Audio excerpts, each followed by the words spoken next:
Hello everyone welcome to my tips channel. आज तुम्हारा दशम मान श्रेणी रिविजनर पुनरालोचना केटामान एमसीकिউ दिम। तारे फार्स्ट क्वेश्चन तो हल तलर कोनटो संख्या वर्ग संख्या নহয়। तो ऑप्शन ए कि दी আছে 441 572 576 729। तो तुम्हारे एक कथा मन आछे पूर्णवर्ग बर्ग तुम्हारे कि पाइछा जे जदि एকক स्थान 2 3 7 8 থাকে তেনহলে কি এবিলাক কি নহয় বর্গ সংখ্যা নহয়। তো আমার কারেক্ট आंसर কি হবে বি হবে। ঠিক আছে। तार पिছত 2 नम्बर क्वेश्चन कि जदि एम एनर घनमूल है तेंते एनर मान हम माने कोनटो हम रूट एम 3 रूट माने 3 रूट एम हम नहले एम क्यूब नहले एम स्क्वायर चारिटा ऑप्शन दिया আছে। तारे फार्स्ट क्वेश्चन कि सेकेंड क्वेश्चन एम एनर घनमूल है घनमूल आमी तो गुणी बुझिए पाओ जे एम इक्वल कि दिया আছে क्यूब रूट एन। तो हमारे लागे एक्चुअल कि एनर मान तो क्यूब रूट इफाले कि हम क्यूब हम माने एम क्यूब इक्वल कि एन तो एनर मान आमी कि पालो एम क्यूब। तो करेक्ट आंसर सी हम। तार पिছত नेक्स्ट क्वेश्चन 3 नम्बर तलर कोनटो एटा अजुग्म संख्यार वर्ग। तो आमी तो जानो अजुग्म संख्यार वर्ग कि হয় আমার अजुग्म जुग्म संख्यार वर्ग कि হয় আমার जुग्म এইটো কি जुग्म जुग्म जुग्म এইটো কি হবে আমার अजुग्म। तो करेक्ट आंसर कि হবে ডি হবে। तार पिছত next question 4 number -2/3 power square मान হবো মানে এটা মান লাগে। তো আমি আগতে পাইছো যে মাইনাসের পাওয়ার যে যুগ্ম হয় যুগ্ম হলে কি হয় আমার প্লাস হয়। ঠিক আছে। আর 2 जो स्क्वायर करा माने 2 2 गुण 4 3 स्क्वायर करले 3 3 गुण की 9। तो आंसर কি হবে 4/9 অপশন এ। তার পিছত নেক্সট क्वेश्चन 5 नम्बर অতি ক্ষুদ্র বা অতি বৃহৎ সংখ্যার প্রামাণিক রূপটো হল k * 10 পাওয়ার m যত m এটা অখণ্ড সংখ্যা তেন্তে k এর মান হবে। তো ইয়াত অপশন কেটা আছে চারিটা আছে। তো আমার কারেক্ট অপশন কোনটো হবে সি হবে। মনত রাখবে 1 less than equal k less than 10 হবে। তারপর নেক্সট क्वेश्चन 6 नम्बर মৌলিক উৎপাদকীকরণত 3 এর ঘাত কিমান। তো মৌলিক তো 3 ঘাত আমি তো জানো মৌলিক উৎপাদকীকরণ মানে কি বুঝিব যে মৌলিক সংখ্যা যিবিলাক হেৰে হৰণ কৰিব লাগে ধৰা 2 এৰে কৰিম বা 3 এৰে কৰিম তো 3 এৰ ঘাত তো মৌলিক উৎপাদকীকৰণত 3 ঘাত কিমান হ'ব 3 তো মৌলিক সংখ্যা কি 3 এটা হয় তো তার ঘাত কি 1 হ'ব। তো আমার অপশন কি হ'ব বি হ'ব। তার পিছত নেক্সট क्वेश्चन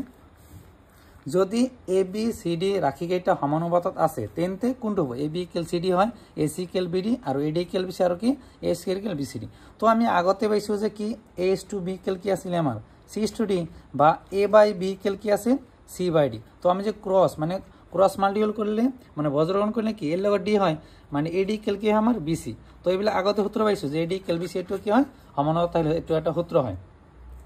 तार पिছত next question 8 number twice n plus 1 whole square আৰু twice n plus 2 whole square মাজত কিমানটা স্বাভাৱিক সংখ্যা আছে। তুমি আগত তোমালোক কি ফৰ্মুলা আছিল যে n স্কয়াৰ আৰু n প্লাস 1 হোল স্কয়াৰ মাজত কেইটা সংখ্যা থাকে টুৱাইস n টা। তো মনত ৰাখিবা তো ইয়াৰ মাজত সৰু কোনটো হয় এটো হয় না নাই তাৰ দুই গুণ কৰিব লাগে। তো 2 হোল ইনটু কি হ'ব 2n প্লাস 1। তো আমার কারেক্ট आंसर কি হ'ব সি হ'ব। तार पिছত नेक्स्ट क्वेश्चन যদি এ বি ইকুয়াল 36 হয় তেন্তে তলৰ কোনটো শুদ্ধ হ'ব। তো আমাৰ এইটো মানে এ বিৰ মান কিমান লাগে 36 লাগে। তো এইটো প্ৰথমে চাই লোৱা তো 9:2 মানে কি 9/a আৰু 4:2 মানে কি 4/b। যদি আমি ক্ৰস কৰি দিও তো 9a ইকুয়াল কি হ'ব 9b ইকুয়াল কি হ'ব আমার 4। এটা তো মিলা নাই তো এইটো নহব। তার পিছত এইটো চাই লোৱা a/2 18 মানে কি a/18 ইকুয়াল কি b/2। তো আমি যদি ক্রস মারি তাহলে কি হ'ব 2a ইকুয়াল কি হ'ব আমার 18b এটো নিমিলে। তার next question 3 number a/6 equal কি হ'ব b/6। তো 6 6 ক্যান্সেল তো a ইকুয়াল b এটো নহয়। তো তার পিছত a/9 ইকুয়াল কি হ'ব 4/b ক্রস কৰিলে এর লগত b ফ্রম a b 4 9 গুণ 36। তো আমার কারেক্ট অপশন কোনটো হ'ব ডি হ'ব। नेक्स्ट क्वेश्चन যদি x এটা মৌলিক সংখ্যা হয় তেন্তে ইয়াৰ উৎপাদকবোৰৰ সমষ্টি বা যোগফল হ'ব কি। x দি আছে x স্কয়ার x প্লাস 1 আৰু কি দি আছে x মাইনাস 1। তো আমি আগতে পাইছো মৌলিক সংখ্যা কাক বলে যিবোৰ সংখ্যাৰ উৎপাদক 1 আৰু সেই সংখ্যাটো নিজে ইয়াত একচুয়ালি সংখ্যা কি দি আছে x আছে আৰু উৎপাদক কি হয় 1 তো যোগফল কৰিলে কি হ'ব x প্লাস 1। তো আমার কারেক্ট অপশন কি হ'ব সি হ'ব। তার পিছত 11 যদি n m ৰ ঘনমূল হয় তেন্তে m ৰ মান হ'ব কি কৈছে আমাৰ m ৰ ঘনমূল n মানে কিউব রুট m ইকুয়াল কি হয় আমার n হয় না। তো আমার লাগে কি m এর মান তো কিউব রুট গুছাই দিলে আমার কি হবে কিউব হবে। তো m ইকুয়াল কি হবে n কিউব। তো আমার কারেক্ট অপশন কি হবে ডি হবে। ঠিক আছে। তারপরে নেক্সট क्वेश्चन 12 যদি n এটা স্বাভাবিক সংখ্যা হয় তেন্তে তলৰ কোনটো সংখ্যা শূন্যৰে শেষ হ'ব। তো আমি পাইছো যে শূন্যৰে শেষ হ'লে কি 2 আৰু 5 এর বিভাজ্য হ'ব লাগিব। ঠিক আছে। তো ইয়াত 2 আছে কিন্তু 5 তো নাই এটো নহব। ইয়াত কি আছে 5 নাই নহব। ইয়াত 5 আছে কিন্তু 2 নাই নহব। কিন্তু ইয়াত কি 2 আৰু 5 দুইটা কাৰণ 2 5 গুণ 10 হয় তো শূন্যৰে শেষ হয়। তো আমাৰ কাৰেক্ট অপশন কি হ'ব ডি হ'ব। তাৰপিছত 13 কোৱেশ্চন পিৰ মান নিৰ্ণয় কৰা যাতে এইটো আমাৰ দিয়া আছে তোমাৰ পিৰ মান কিমান হয় তো আমি একচুয়ালি এইটো আমি কি কৰিম সমাধান কৰিম তো আমি একচুয়ালি এটা সূত্ৰ পাইছিল না a power m into a power n কি আছিল আমাৰ a power m plus n মানে তল যে একেতে ওপৰৰ পাওয়াৰ কেটা কি কৰিব লাগে যোগ কৰিব লাগে তো আমি কি লিখা আৰু -5 পাওয়ার 2p - 1 প্লাস -7 তো প্লাস মানে -7 হৈ যাব ইকুয়াল কি হ'ব -5 পাওয়ার p প্লাস 6 তো তলত দুটা সমান থাকিলে কি হয় আমাৰ ওপৰত দুটা সমান হয় মানে 2p - 8 ইকুয়াল p প্লাস 6 তো p কেটে ক্যালকুলেট করা -p -8 গুছাই দিলে কি হ'ব +8 তো আমি মাইনাস করলে p ইকুয়াল 14 হ'ব তো আমার কারেক্ট অপশন কোনটো হ'ব b হ'ব বুঝি না পালে কই দিবা তো নেক্সট কোশ্চেন 14 x সমানুপাতিক 1/y আৰু x ইকুয়াল 2 হলে y ইকুয়াল 16 হয় তেনতে x ইকুয়াল 4 হলে y এর মান হবে আমি एक्चुअली এখানে চাই আমি কি গম পালো যে এটাতে আমার কি হই দিয়া আছে ব্যস্তনতা দিয়া আছে তো আমি সূত্র পাইছিল না x1 1 ইকুয়াল কি আছিল আমার x2 y2 ইকুয়াল এনেকে পাইছিল তো x1 y মানে কি হয় x1 a2 দ্বারা a2 y1 আর x2 a2 y2 দ্বারা তো x1 এর মান কিমান 2 আর y1 এর মান কিমান 16 2 লগত 16 মাল্টিপল কে পূরণ করলে কি হয় 32 হয় তো আর 4 হয় 4 লগত কিমান পূরণ 32 হবে 8 তোমার অপশন ডি হ'ব বুঝি পাইছা কারণ x2 y2 হ'ব লাগিব মানে সমান হ'ব লাগিব তো x2 মান ধৰা 4 তো y2 মান লাগে তো আমি 2 লগত 16 32 হয় তো 4 লগত কিমান পূরণ 32 হ'ব 8 হ'ব তো আমার কারেক্ট অপশন ডি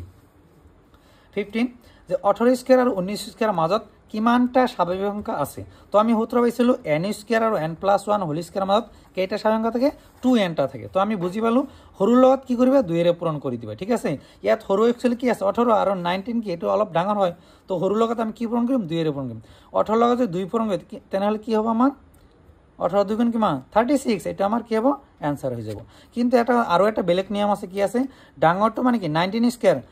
19 গুণ কিমান 361 আৰু 18 স্কয়াৰ মানে কিমান হয় 324 এটা মাইনাস কৰি দিয়া 1 এৰ পৰা 4 না যায় 1 তো 11 এৰ পৰা 7 আৰু 5 এৰ পৰা 2 গলে 3 37 হয় আৰু এটা কি -1 এটো নিয়ম হয় তো কি হ'ব 36 ঠিক আছে দুইটা নিয়মত কৰিব পাৰি তো নেক্সট কোশ্চেন 4 9 আৰু 10 এৰে হৰণ কৰিব পৰা আটাইতকৈ সৰু পূৰ্ণ সংখ্যাটো হ'ব তো আমি 4 9 আৰু 10 এৰ প্ৰথমে কি বাহিৰ কৰিম লসাগু বাহিৰ কৰিম তো 2 দি 4 কেবাৰ দো 2 বাৰ নক না যায় 10 কেবাৰ দো 5 বার তো 2 2 গুণ 4 4 5 গুণ 20 20 এর লগত 9 180 হয় এটা আমরা লসাগু পালো এটো প্রথমে তুমি কি ছুটি হরণ কৰি দিয়া 2 দি 90 2 দি 45 5 দি কেবাৰ যাব 9 বাৰ আকৌ 3 দি কৰিলে কি 3 দুবার হয় তো 2 দুটা পাইছো 3 কেইটা পাইছো দুটা পাইছো 5 কিন্তু কেইটা পাইছো এটা পাইছো আমার পূর্ণবর্গ কি আছিল যে জোর জোর হ'ব লাগে তো 5 এটা কম আছে এখানে কি 5 এর পূরণ কৰি দিম 180 লগত যদি 5 পূৰণ কৰি দিয়া তাহলে আমি কি পাম 0 5 8 গুণ 40 4 5 গুণ 9 কিমান 900 তো আমার কারেক্ট অপশন কি হবে সি হবে তো নেক্সট 16 এটা আমার দিয়া আছে এটা মাইনার